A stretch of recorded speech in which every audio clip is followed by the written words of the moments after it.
What's up, guys? Welcome back to a brand new video. This is a video that I feel like I need to make at this point because this is about polling, and I just want to clear a few things up. If you are a Republican, you probably trust polling more or you probably trust polling less than a Democrat would, because generally, Republicans do trail in polling. That is mostly because there are more registered Democrats than Republicans, but these polls are still very accurate.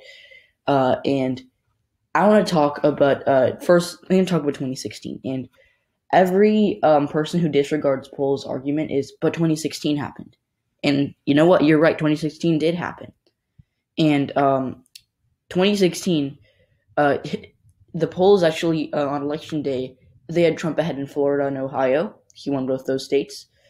They had Clinton ahead by half a percentage point in North Carolina, and the margin of error was like 3 points. So they almost got to Trump. It was basically within the margin of error. He won the state by nearly 4 points. So it was close, but I guess I'll give that one to the people who think that polls are rigged or whatever that nonsense is. They were definitely within the Pennsylvania and Michigan margin of error.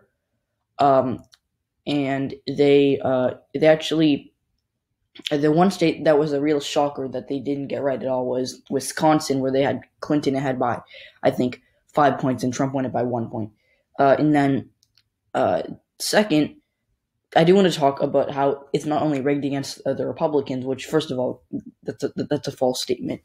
But the polls had Trump winning in Nevada and Colorado. I mean, like Clinton won Colorado by a likely margin and Nevada by a lean margin. So, there's always that. Whereas they had Clinton ahead in Wisconsin and Trump won that by a tilt margin. I mean, yeah, but it doesn't only favor the Democrats. Polling is not rigged. You can't ask someone can't call random numbers and say, who are you going to vote for, Biden or Trump? And they say Trump, and then you're like, oh, I'm just going to put it down for Biden. The people don't do that. So let's look at the 2016 polling. As you can see here, Hillary Clinton was ahead in most polls, but there are 1, 2, 3. There's 2 typos. 4, 5, 6, 7, 8, 9, 10, 11, 12, 13, 14, 15, 16, 17, 18, 19, 20. There are at least 30 polls. Yeah, 30 something polls in these graphic summaries. As you can see, Trump had some brief leads. So yeah, it's definitely It's certainly, yes, Hillary Clinton had the edge, and they did underestimate Trump, but they had 30 polls with him ahead. Over here, there are we can combine those 1 poll, 2, 3, 4, 5, 6. Yeah, there are 6 polls that have Trump beating Biden, and when you look at the aggregation, it looks a lot different than if we can find this. There's a stark difference between that one and that one. So yeah, so there were some polls connected with Bernie Sanders. Some had Trump ahead. Actually, a lot did. Elizabeth Warren, a lot of Trump ahead. It doesn't surprise me. Klobuchar, I think Klobuchar would have beaten Trump. And then it's pretty shaky. I mean, when you have Trump ahead of Booker a lot, Harris, Trump beating Harris. There's some with Wayne Messam. Okay, that's pretty surprising. But yeah, some minor candidates that dropped out. So yeah, and when you look at Trump's approval rating, right now he has a 41% approval rating. He's negative 14. That's a horrible approval rating.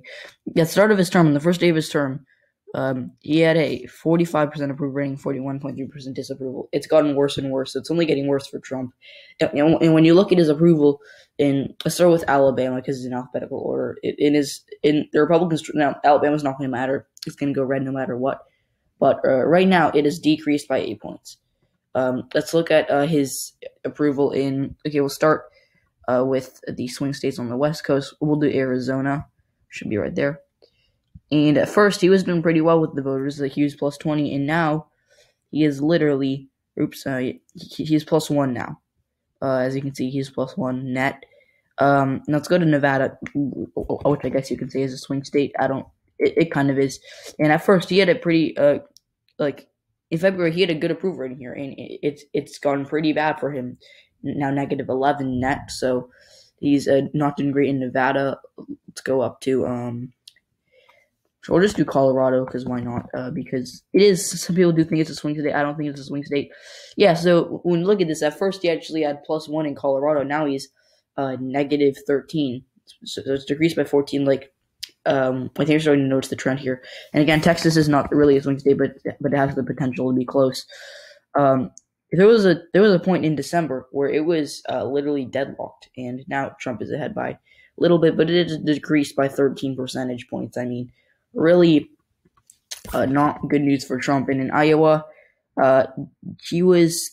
This is interesting because Iowa is expected to go for Trump, but he is -5 in Iowa, and at first he was +9. It's decreased by 14, but still, it is crazy that I put Iowa in the likely Republican column, and he's -5, not there. Minnesota's not even better than that's weird that Minnesota's not even better than uh, because he was actually doing pretty well in Minnesota because it went. I mean, considering it went for Hillary Clinton, he was doing pretty well in Minnesota. So now he's -5. Illinois is pretty bad. Let's go to Wisconsin because I know that there are a lot of people who really think that Trump's going to win in Wisconsin. So first he was doing pretty well, +6, and now he is -11. So 17% decrease, 17 percentage points. Michigan is not any better than Wisconsin. Michigan's in all likelihood going to go Democratic this year in both the Senate and the presidential election. But hey, I'm not going to count Trump out yet. So first, again, he's doing pretty well, and it's only gotten worse. Look at the midterm elections of November. He was doing really bad there. Debbie Stabenow won a Senate race there, and he is -10 in Michigan. So good. Now Pennsylvania is a little surprising. It's not horrible in Pennsylvania, but at first it was looking pretty good. He was +10, and now he is -1 there. I mean, uh, it was worse for him at a couple points in time, but really this is all they can ask, or this is all the Democrats can ask for. I mean, like it's getting worse and worse. Virginia is not really a swing state, but why not just check it out? So yeah, at first he was actually doing pretty well, and again falling, and I have one state that I'm going to talk about lastly, but let's look at North Carolina.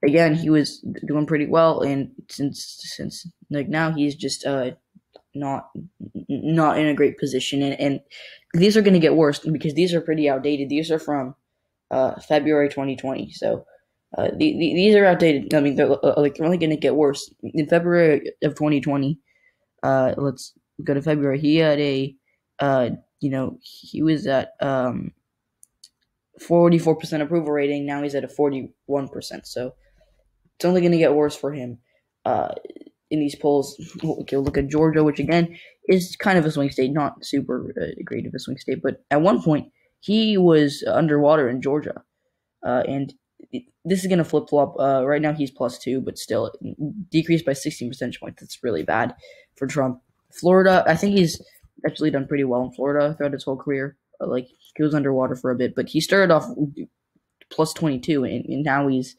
+3. So he's a higher approval rating in Florida than he does in Georgia. That's really interesting.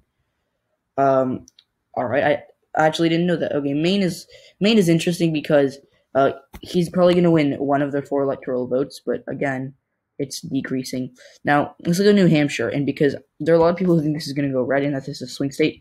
Look at his approval rating. Even at the start of this term, he was only +1, and since then he's been just awful. -18. Like it is so bad that I don't even know. Like I consider this to be a swing state. It's so bad that I don't even know how he has a shot at winning this, but he does. So that's basically it. And at the start of his presidency, he was actually doing pretty well. He was like plus in a lot of these states. So certainly interesting. And yes, the polling is expected to be correct. It was within the margin of error or correct in 2016. So if you think that polling is always wrong in that if Joe Biden's ahead in the polling that it's rigged or something, I think you need to go check your facts. So yeah, and that's basically it. So I'll see you all tomorrow. or later actually, maybe tonight. Bye.